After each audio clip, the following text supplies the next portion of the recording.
Այն ամենից հետո ինչ անում է Փաշինյանը, հունիսի 7-ին նորից կստանա ժողովրդի քվեն։ Չէ, ասեմ, եթե մաքուր ընտրություն գնա, մաքուր, դա 100% չէ։ Իսկ եթե կեղտոտ գնաց, 1,000,000%, ասեք Փաշինյանը սենց ամենից եք ասում ամենից, եթե քշում ես բռնում, վերի խաբու իրենն է, վերին ուժու իրենն է։ Հիմա այսօր դու բանի նախարար ես, սոցիալ ես, ասում է աշխատողներից մեկնի։ Մեր քույրիկը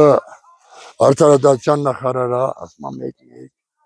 Ես գյուղատնտեսության նախարար եմ, ասում է մեկնի։ Ես մեկնեցիված ուժերի նախարարա, ասում է մեկնի։ Հիմա եկած եք տակին հայ մնաց։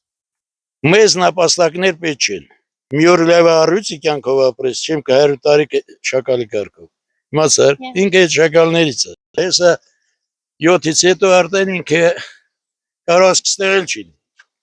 Հաղերատան բաժանվում է, այս մեկանը, ինչի իմ ընտանիք փախցնում հաստի, որ ինքն էլ փախնի։ Եթե դրան նորից ընտրեց գիտա որ ամենաստոր, ամենադավաճան մարդն է։ Ես քիչ առաջ ասի 75 տարեկան եմ։ Ես հələ ձևի դանգլա ղեկավար տեսաշ։ Ձևի դանգլա ղեկավար տեսաշ։ Ոչ, որովհետև ոչ մի արդյունք չի տամ ժողովրդին։ Ինչ արդյունք հա տամ ժողովրդին։